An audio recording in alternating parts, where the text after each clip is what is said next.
Hello everyone, we are Group 10. The topic of our final report is how student loans are sold to Wall Street. My name is Dong Penny and my student ID is 112847. Today I'm going to talk about how student loans are sold to Wall Street. This presentation explains how student loans are turned into financial products. Student loans are sold through a process called securitization. It helps leaders get cash faster and transfer risk to investors. Student loans are issued by government or private leaders, such as banks. Students borrow money from education and agree to repay it with interest. Leaders bundle thousands of student loans together instead of holding them individually. This makes the loans easier to sell. Bundled loans are transferred to Special Purpose Vehicle, or SPV. The SPV issues security backed by student loans payment. The security are divided into different structures based on risk.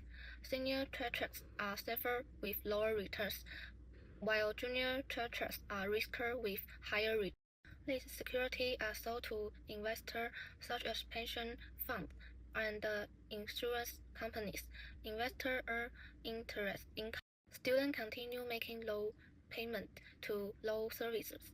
The cash is then distributed to investors according to structure priority. If many students default, cash flow decreases.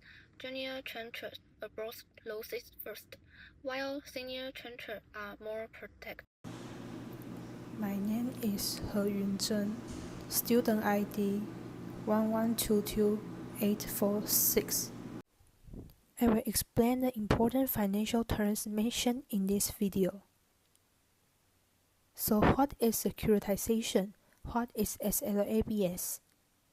Securitization is the process of turning loans, such as student loans, into securities that can be sold to investors. This helps lenders get money back quickly and allows investors to earn returns from loan payments. SLABS are financial products made by bundling many student loans together and selling them as securities.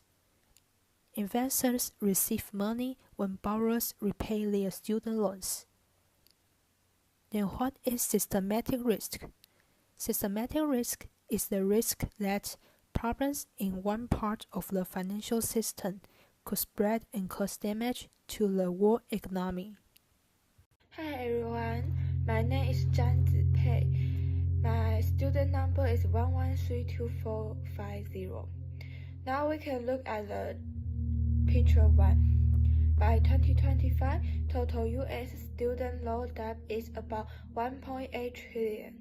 This is larger than the subprime mortgage market in 2008 and make student loan one of the biggest non-mortgage debt in the U.S. And then we can look the picture number 2. From 2021 to 2025, student loan debt shows small rise, drop, and then rise again. Let's change much government action such as payment policies, lower interest, and debt relief. This shows that the student loan market is very sensitive to government policy. And we can look at the number 3. This chart shows how student loans sold to investors change over time. The amount went up before 2021, but dropped a lot after that. The main reason is government rules, like stopping payment and debt relief.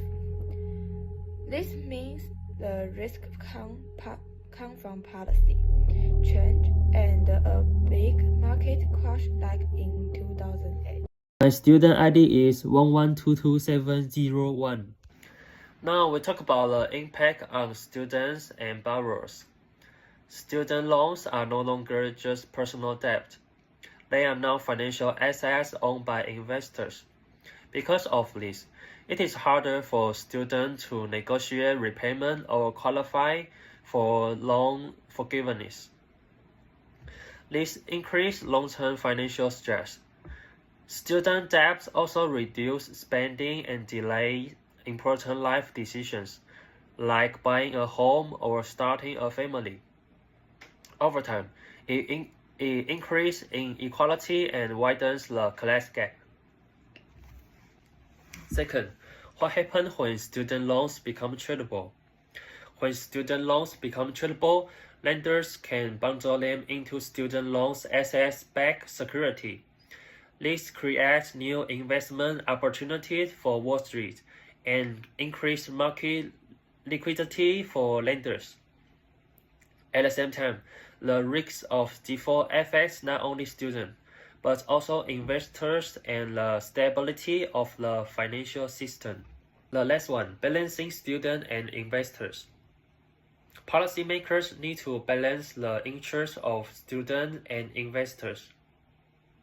Tradable student loans benefit financial markets, but they make loans forgiveness harder and increase pressure on students. Student debt can influence life choice, spending, and opportunities for upward mobility. Education should remain a path to opportunity, not a source of long-term financial burden. As SLABS make up a growing share of the student loan market, investors naturally worry that they may suffer losses if students are unable to repay their loans. However, most experts believe that federal student loan SLABS, which are backed by the government, carry lower risk. In addition, the overall SLABS market is much smaller than the mortgage-backed securities market before the 2008 financial crisis, so it is unlikely to trigger a similar large-scale crisis. However, it is important to note that private student loan SLABS are not government guaranteed, and their share has been increasing in recent years. Therefore, the risk related to private SLABS still deserve continued attention.